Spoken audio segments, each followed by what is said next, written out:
आज हमारे साथ एक खास मेहमान मौजूद हैं जो हिंदी साहित्य के जाने माने नाम है और वो कटिहार के डीएस कॉलेज में एक जाने माने प्रोफेसर हैं जिन्हें हिंदी और उर्दू शायरी के लिए जाना जाता है और आज वो हमारे साथ मौजूद हैं। सर, आपका स्वागत है। बहुत शुक्रिया आपका। सर, आपका परिचय तो आप दे ही चुके हैं। मेरा नाम डॉक्टर अनवर हुसैन है। ईरज मेरा तखल्लुस है।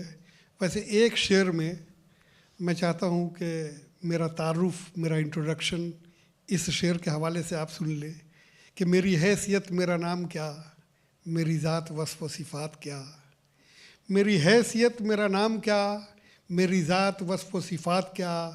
कहीं कतरा कतरा सिमट गया, कहीं ज़र्रा ज़र्रा बिखर गया। ये मेरा तारुफ है, बहुत मुख्तसर तारुफ है। तो चलिए सर, शुरुआत करते हैं अच्छी खबर में। आज सर ने सर के साथ जो गुफ्तगू हम करेंगे और एक बेहतरीन ये प्रोग्राम आप सभी दर्शकों के लिए होगा, क्योंकि काफ़ी दिनों से कवि लोगों को कटिहार में लोग आप नहीं देख पा रहे हैं, लेकिन अब जो है फिर से एक बार सर हमारे साथ जुड़ गए हैं और आज सर के साथ हम गुफ्तगू करेंगे। सर से पहला सवाल मेरा रहेगा, कटिहार में साहित्य की क्या स्थिति है सर? इसको आप पहले और अब में क्या बदलाव देखते हैं? देखिए, सबसे पहले कि हम अपनी बात शुरू करें, गुफ्तगू को आगे बढ़ाएं, मैं आपको बहुत मुबारकबाद देना चाहता हूं। मैं केबीसी के डायरेक्टर को बहुत मुबारकबाद देना चाहता हूं कि आप हमेशा कोई ना कोई ऐसा प्रोग्राम लेकर के आते हैं जो लोगों के दिलों में आप अपनी जगह बना लेते हैं। मुझे याद पड़ता है कि इससे पहले भी आप कई प्रोग्राम आप चलाए और अभी आपका रिसेंट में जो प्रोग्राम जो चल रहा है अच्छी खबर के नाम से, इसमें कई अहम शख्सियतों को आपने बुलाया और उनका इंटरव्यू किया। ये प्रोग्राम आपका जो है वो जन जन तक, लोगों तक जो है वो पहुंच रहा है। कटिहार में जो अभी मौजूदा जो स्थिति है इसके बारे में भी हम आपसे बात करेंगे, लेकिन इससे पहले हम ये ज़रूर बताना चाहेंगे कि कटिहार में उर्दू के हवाले से और हिंदी के हवाले से शेर व शायरी का जो माहौल है, उस माहौल को परवान चढ़ाने में, उस माहौल को आगे बढ़ाने में आपके केबीसी का, आपके डायरेक्टर साहब जनाब ललित अग्रवाल साहब का बहुत बड़ा योगदान है। और इस योगदान को न तो हिंदी साहित्य वाले भूल सकते हैं और न उर्दू साहित्य वाले भूल सकते हैं। उसकी वजह ये है कि इन्होंने रचना के नाम से एक प्रोग्राम शुरू किया था और ये प्रोग्राम लगातार 1 वर्ष तक, 1 साल तक ये प्रोग्राम चलता रहा और हर हफ्ता ये प्रोग्राम टेलीकास्ट ये करते रहे और मैं उस प्रोग्राम को कंडक्ट करता था। तमाम हिंदी के और उर्दू के जो लोग लिखने वाले थे, जो बहुत अच्छे लिखने वाले थे, जो कम लिखने वाले थे, जो थोड़ा लिखने वाले थे या जो थोड़ी बहुत रुचि रखते थे, ऐसे तमाम लोगों को चुन चुन करके, खोज खोज करके उन लोगों को लाए और रचना के स्टेज पर ला करके उनको बैठाए और बिठाने के बाद एक माहौल तैयार हुआ। जो लोग लिखना छोड़ चुके थे वो फिर से लिखना शुरू कर दिए और इससे एक माहौल, एक साजगार माहौल बना। और सबसे बड़ी बात ये कि एक यकजहती का, एक इत्तेहाद का एक माहौल पैदा हुआ। हम हिंदी वालों को सुनते रहे और वो हिंदी वाले उर्दू वालों को सुनते रहे कि वो क्या शायरी कर रहे हैं, हम किस तरह की शायरी कर रहे हैं, हम क्या सोच रखते हैं, आप क्या सोच रखते हैं। तो ये कविता के माध्यम से जो आदान प्रदान जो हुआ, तो इससे एक यकजहती का, एक इत्तेहाद का, एक नेशनल इंटीग्रिटी का भी जो से एक पैगाम जो है लोगों तक गया और इससे एक बहुत खुशगवार माहौल यहाँ बना। और ललित अग्रवाल जी का फिर हम शुक्रिया अदा करना चाहेंगे कि उन्होंने सिर्फ 1 साल तक ये प्रोग्राम नहीं चलाया, बल्कि एक बड़ा प्रोग्राम, इसी टाउन हॉल में एक बड़ा प्रोग्राम उन्होंने किया और तमाम लोग जो इसमें शामिल हुए थे, तमाम लोगों को उन्होंने बुलाया और बहुत सम्मानित तरीके से एक प्रशस्ति पत्र, एक मोमेंटो, एक शॉल उन्होंने भेंट करके उनकी हौसला अफजाई की।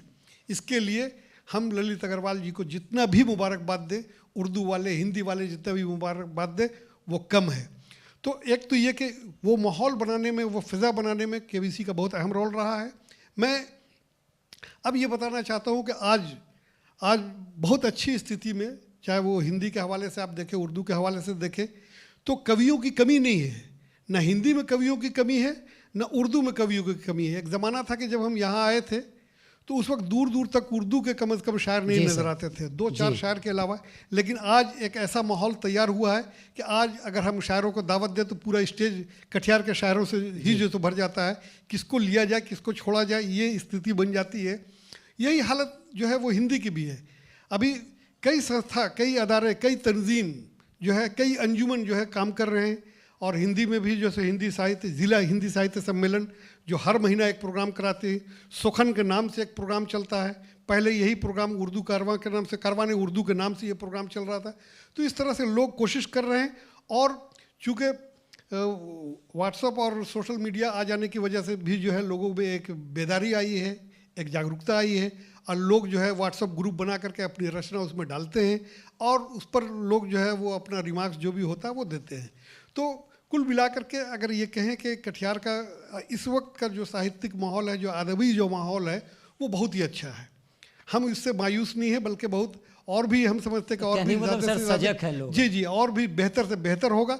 अब ये है कि लोगों को जो है वो जिस तरीके से ललित अग्रवाल जी हम लोगों को ताउन किए या जिस तरह की हौसला अफजाई किए, तो और भी लोग हैं जो शायरों को, साहित्यकारों की हौसला अफजाई करने के लिए आगे आएँ, तो उनको और भी मतलब जो वो हौसला मिलेगा और बल मिलेगा। तो इस पे सर एक शायरी आपकी हो जाए?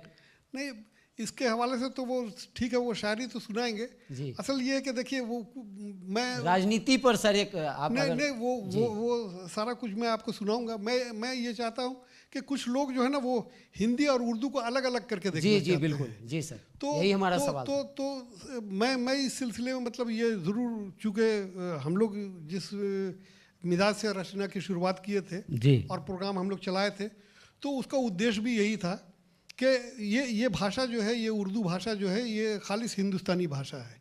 और इस भाषा को जो है वो आप माइनस दोनों मंच सर आप साझा करते हैं, हिंदी और उर्दू दोनों मंच को आप साझा करते हैं। देखिए ये कहा जाता है कि ये सगी बहन है जी। और अगर आप इसकी ये किसके वतन से पैदा हुई है हिंदी और किसके पेट से पैदा हुई है उर्दू, अगर आप जब तलाश करेंगे तो दोनों की माँ एक ही है जी बिल्कुल। अब ये है कि इसका रस्मुल खत जिसको बोलते हैं, जिसको लिपि बोलते हैं, लिपि अलग है जी। लेकिन अगर आप देखेंगे तो भाषा में बहुत ज़्यादा का फ़र्क नहीं है।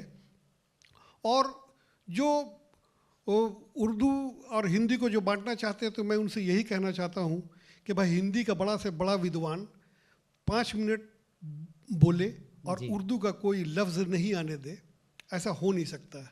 उर्दू का बड़ा से बड़ा विद्वान कोई 5 मिनट बोले, तकरीर करे और हिंदी का कोई शब्द नहीं आने दे, ऐसा हो नहीं सकता है। इसके बगैर ये मैं अक्सर कहता हूँ कि ये चोली और दामन का साथ नहीं है, ये दिल और धड़कन का साथ है। बिल्कुल सर, ये दिल और धड़कन का साथ है। बिना धड़कन के दिल जो है, ये अगर देखा जाए तो दिल उर्दू है। तो क्या सर आपके दिल और में धड़कन जो लफ्ज़ है, धड़कन जो लफ्ज़ है यही हिंदी है जी। तो धड़कन को दिल से आप कैसे अलग कर देंगे?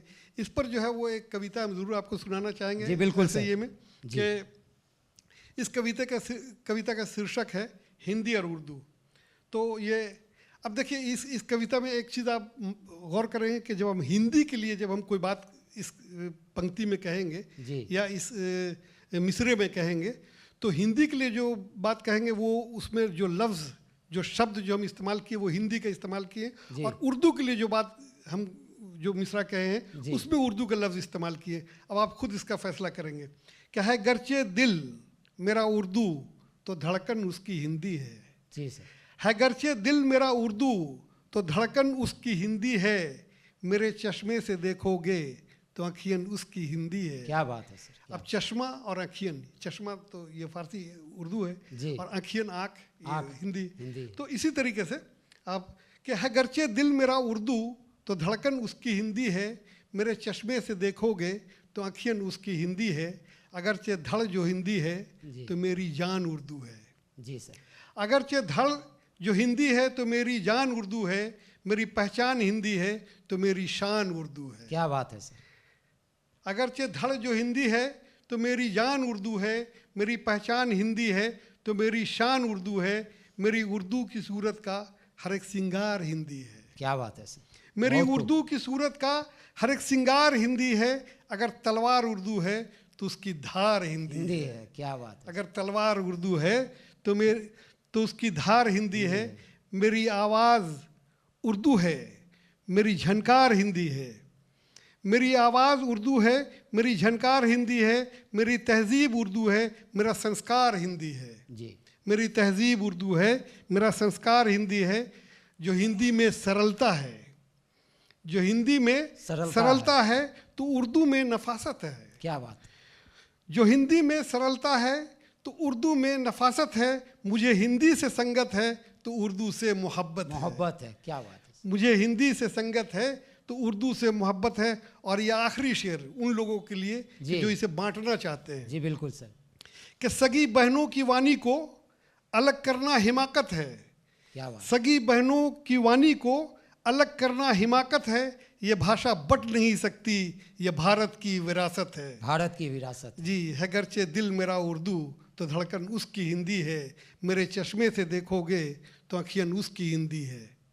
एक सर राजनीति पर भी हो जाए अगर। जी बिल्कुल बिल्कुल, वो हम सुनाएंगे। तो राजनीति पर भी जो है वो हम चाहते हैं कि आखिरी में हम अगर आप हमसे कुछ शायरी अगर सुनना चाहते हैं, अगर ये मकसद है जी तो ज़रूर वो शायरी भी हम आपको सुनाएंगे। लेकिन हम ये चाह रहे थे कि आखिर में आपको एक कविता जो है वो हम आपको आखिर में सुनाएं। और जो है वो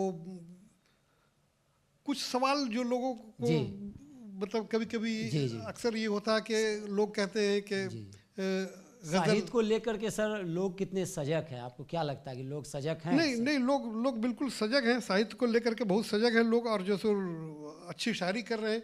कटिहार में बहुत अच्छी शायरी हो रही है। और लोग जो है वो अब कटिहार से बाहर भी निकल करके इनकी रचनाएं जो है वो बाहर की पत्रिकाओं में प्रकाशित हो रही हैं। लोग अब इनको जान रहे हैं। इसलिए अब हम समझते हैं कि कटिहार की वो स्थिति नहीं रही जो पहले थी।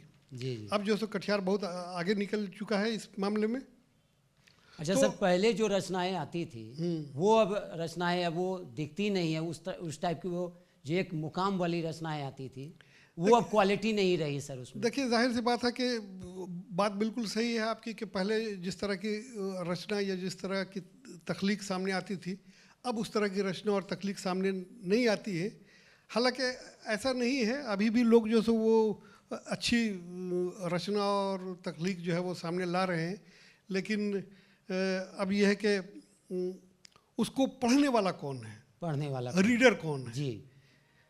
यहाँ मामला ये हो गया है कि रीडर कम हो गए, पढ़ते नहीं हैं लोग। अपने आप को जो है वो अपनी चीज़ लिख दिए, अपनी रचना लिख दिए और समझते कि बस ये हर्फ आखिर है, हम जो लिखे हमसे बेहतर और कोई लिख नहीं सकता है। जी। पहले के लोग में ये था कि वो लोग पढ़ते थे, लिखने से ज़्यादा पढ़ते थे। बहुत पढ़ते थे, कम लिखते थे। आज लोग पढ़ते ही नहीं हैं और सिर्फ लिखना चाहते हैं। तो अच्छी रचना कहाँ से आएगी? देखिए एक उसूल है कि अगर आप अच्छा बोलना चाहते हैं, अच्छा ऑरेटर बनना चाहते हैं, अच्छी तकरीर करना चाहते हैं तो अच्छे लोगों को आपको सुनना होगा। जी बिल्कुल, है ना। और बहुत अच्छी तकलीक, बहुत अच्छी रचना, बहुत अच्छा। सर हमने कार्यक्रम का नाम ही रख दिया। अगर आप कुछ लिखना चाहते हैं तो फिर लोगों को पढ़ना होगा, समझना होगा। और आज हुआ यही है कि ये जो नई पीढ़ी है ये पढ़ना बंद कर दिया है। ये पढ़ती ही नहीं है, बहुत कम पढ़ते हैं। अपनी रचना सबको पढ़वाना ज़रूर चाहते हैं लेकिन पढ़ना नहीं चाहते। तो इनको पढ़ना होगा। और जाहिर सी बात है कि देखिए ये कविता कहना कोई आसान काम नहीं है।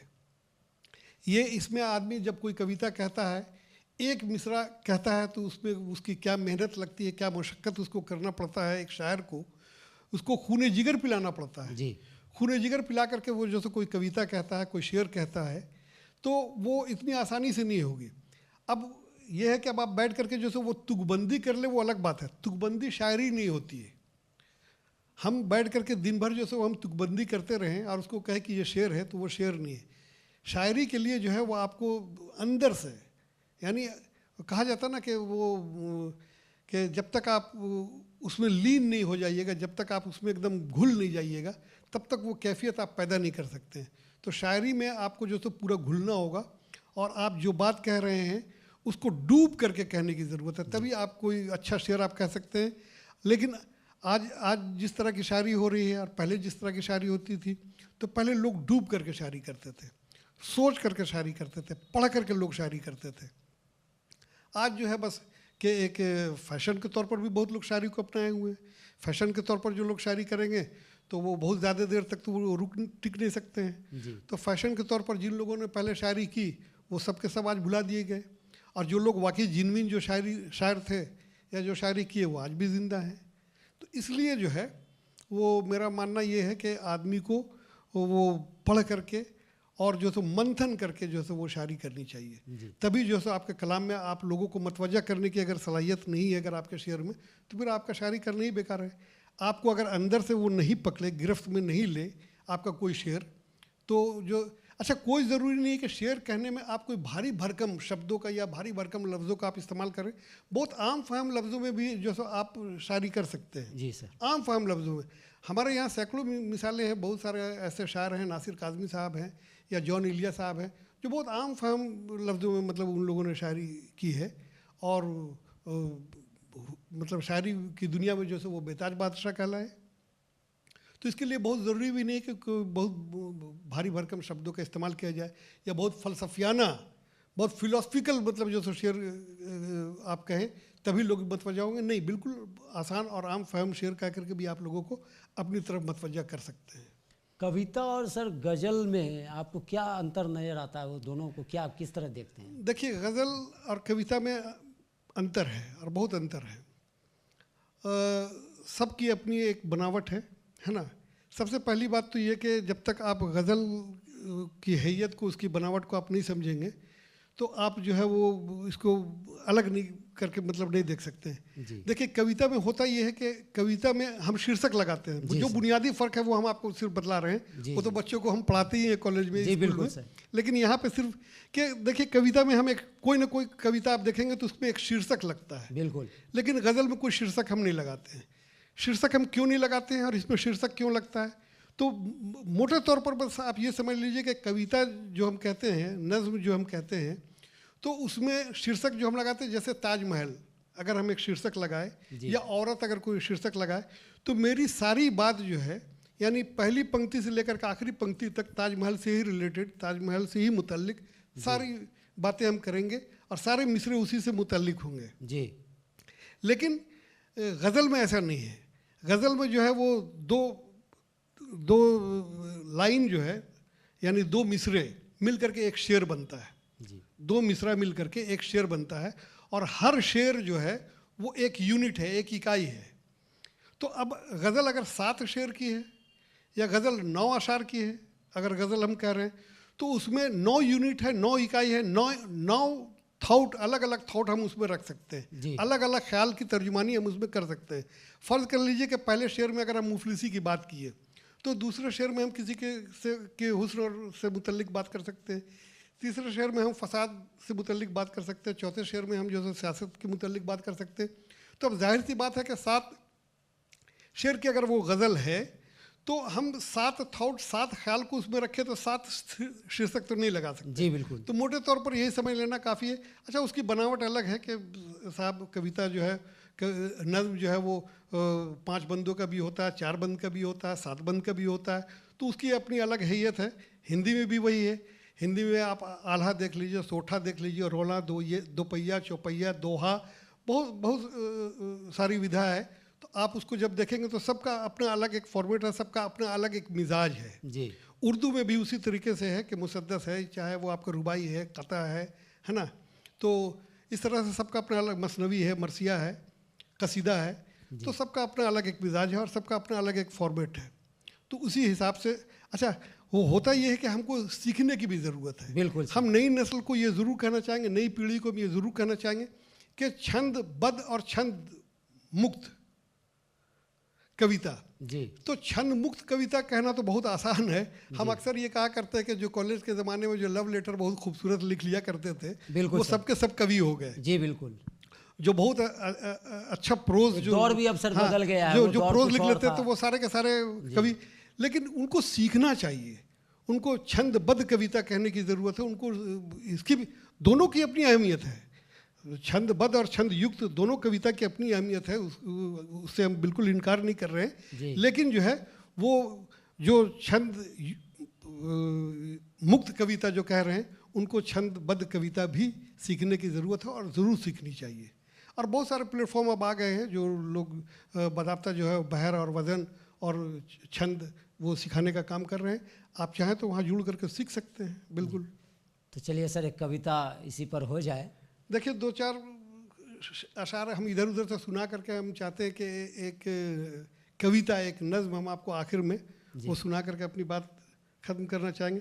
2-4 शेर इधर उधर से आप सुन ले कि मेरी आँखों में जी गम का गोशवारा कौन देखेगा। गोशवारा कहते हैं लेखा जोखा को। बिल्कुल। मेरी आँखों में गम का गोशवारा कौन देखेगा, मुनाफा छोड़कर अपना खसारा कौन देखेगा।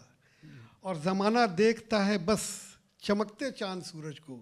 जमाना देखता है, ज़माना देखता है बस चमकते चांद सूरज को, फलक से टूट कर गिरता सितारा कौन देखेगा। कौन देखेगा। क्या बात है। फलक से टूट कर गिरता सितारा कौन देखेगा। और ये शेर ख़ास तौर से कि चलो अब दूर शहरों से कहीं जंगल में रह लेंगे। जंगल में रह लेंगे। देखिए, एक मैसेज भी है जी इसमें बिल्कुल। कि चलो अब दूर शहरों से कहीं जंगल में रह लेंगे, यहाँ बच्चों के जलने का नज़ारा कौन देखेगा। बताइए, यहाँ बच्चों के जलने का नज़ारा कौन देखेगा। और ये शेर के यहाँ पर कौन ऐसा है जिसे कोई न गम होगा। यहाँ पर कौन ऐसा है जिसे होगा न कोई गम। यहाँ पर कौन ऐसा है जिसे होगा न कोई गम। ये खुद ही गम के मारे हैं, हमारा कौन देखेगा। हमारा कौन देखेगा। ये खुद ही गम के मारे हैं, हमारा कौन देखेगा। और दूसरी गज़ल से 1-2 शेर सुन ले कि राजनीति पर सर एगो हो जाए, चूँकि अब नहीं, बिल्कुल। जी अभी कुछ ही दिनों पहले बिहार का चुनाव हुआ है सर। और आपने तो कई घटनाक्रम देखे होंगे। बिल्कुल। तो उस पर सर एक चुनाव पर चलिए 2-3 शेर उस पर जो सो उस पर भी सुनाते हैं कि वो कि सुनो हम इस क़यादत से जी तुम्हें होशियार करते हैं। सुनो हम इस क़यादत से तुम्हें होशियार करते हैं। ये अपनी कौम का सौदा सरे बाज़ार करते हैं। ये अपनी कौम का सौदा सरे बाज़ार करते हैं। और हमारे दम से कायम है वज़ारत की तेरी कुर्सी। क्या बात है। हमारे दम से कायम है, ये नज़र आ भी गया। हमारे दम से कायम है वज़ारत की तेरी कुर्सी। हम ही तख्ता पलटते हैं, हम ही सरकार करते हैं। क्या बात है। और बहुत माजरत के साथ कि जो पत्रकार हैं और जिस तरह की पत्रकारिता हो रही है उनके लिए एक शेर। बिल्कुल। सहाफ़त और सहाफ़ी कहते पत्रकार को, सहाफ़त कहते पत्रकारिता को। जी जी। तो सहाफ़त के तकद्दुस पर मेरा ईमान था, लेकिन सहाफ़त के तकद्दुस पर मेरा ईमान था, लेकिन खबर से मीडिया वाले यहाँ व्यापार करते हैं। क्या बात है। क्या खबर से मीडिया वाले यहाँ व्यापार करते हैं।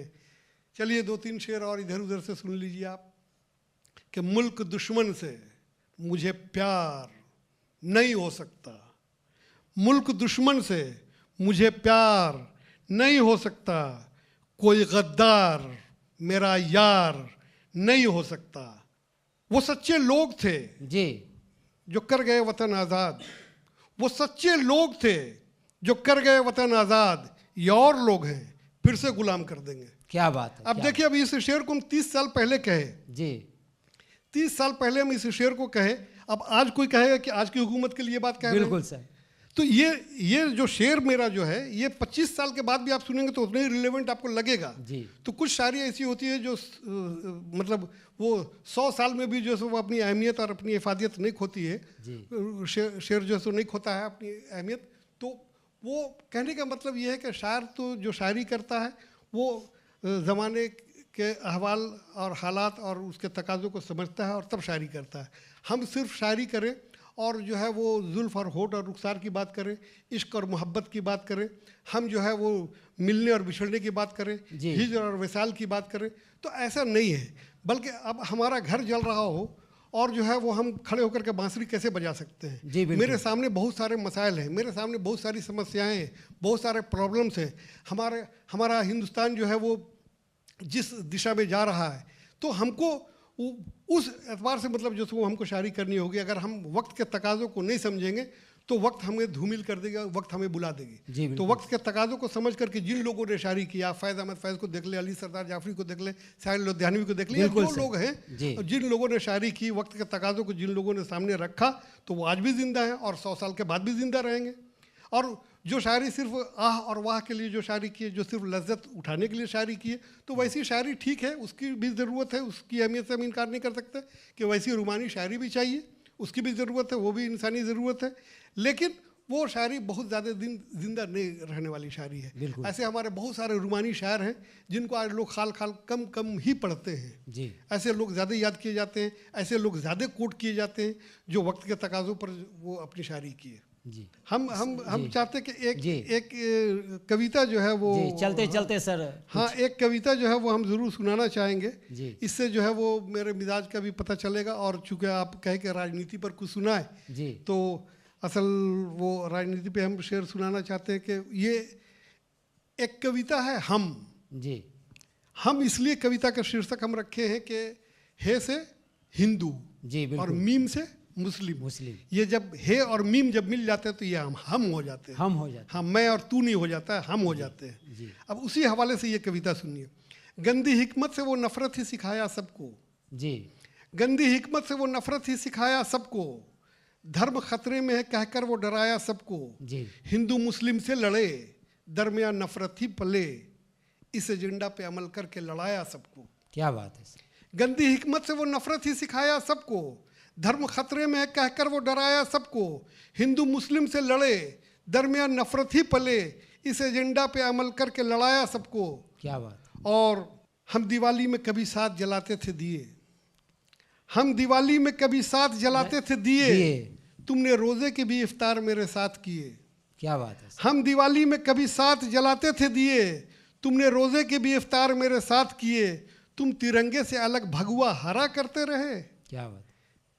गंगा जमनी जो विरासत थी वो बर्बाद किए, गंगा जमनी जो विरासत थी वो बर्बाद किए। देखिए इसमें जो इत्तेहाद की जो बात आ रही है, अब उसको देखिए, भाईचारे की। हाँ, कि भाईचारे की। तुम तो ईदी जो बच्चों को ईद में जो त्योहार में जो दिया, तुम तो ईदी भी मेरी माँ से लिया करते थे, तुम तो ईदी भी मेरी माँ से लिया करते थे, ताजिया कांधे पे लिए तुम भी चला करते थे। क्या बात। ए मोहब्बत का गला घोटने वालों देखो, हम तो वैसे ही रहे जैसे रहा करते थे, हम तो वैसे ही रहे जैसे रहा करते थे।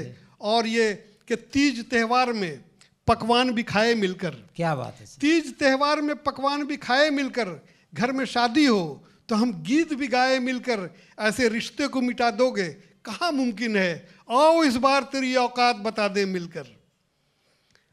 और गूंजती सुबह की अज़ा से ही जगा करते हैं। क्या बात। गूंजती सुबह की अज़ा से ही जगा करते हैं, शंख पुजारी के भी श्रद्धा से सुना करते हैं। क्या बात। इन आवाज़ों में भी ईश्वर से खुदा बांट दिया, इन आवाज़ों में भी ईश्वर से खुदा बांट दिया, भक्त भक्ति में भी भगवान जुदा करते हैं। क्या बात। भक्त भक्ति में भी भगवान जुदा करते हैं। देखो भारत ये मेरा अमन का गहवारा है, देखो भारत ये मेरा अमन का गहवारा है, जर्रा जर्रा मेरी मिट्टी का बहुत प्यारा है। देखो भारत ये मेरा अमन का गहवारा है, जर्रा जर्रा मेरी मिट्टी का बहुत प्यारा है। इस सियासत का ये मंशा है कि नफरत पन पे वोट झोली में गिराने को ये बंटवारा है। क्या बात। वोट झोली में गिराने को ये बंटवारा है, और फितना परवर की खिबासत से अलग रहना है। अब ये वोट झोली में दोनों तरफ गिराए जा रहे हैं और दोनों तरफ बांटने की साजिश हो रही है जी। एक तरफ नहीं, सब तरफ यही हो रहा है। तो मेरा काम तो आईना दिखाना जी, कि फितना परवर की खिबासत से अलग रहना है जी, फितना परवर की खिबासत से अलग रहना है, मुल्क दुश्मन की सियासत से अलग रहना है, भाईचारे के जो दुश्मन हैं उन्हें पहचानो, ऐसे कायद की क़यादत से अलग रहना है, ऐसे कायद की क़यादत से अलग रहना है। और ये आखिरी बंद है कि जुल्म और नफ़रत की ये दीवार गिराना है हमें, जुल्म और नफ़रत की ये दीवार गिराना है हमें, जोत उल्फत का हर एक दिल में जलाना है हमें, मुल्क व मिल्लत का ये शिराज़ा बिखर जाएगा, इस गुलिस्तान को उजड़ने से बचाना है हमें, इस गुलिस्तान को उजड़ने से बचाना है हमें। तो सर की कविताएं जो आप सुन रहे थे वो एक मैसेज देने का, भाईचारे का संदेश देने का काम कर रही थी, और आज सर ने समय निकाल करके हमारे स्टूडियो में आने का काम किया। इसके लिए केबीसी न्यूज़ उनको तहे दिल से धन्यवाद करती है। और इसी तरह नए शख्सियत से हम आपको मुलाकात कराते रहेंगे, क्योंकि ये अच्छी खबर है तो यहाँ अच्छे लोग ज़रूर आया करेंगे। तो आज के लिए बस इतना ही, मुझे दीजिए इजाज़त, नमस्कार।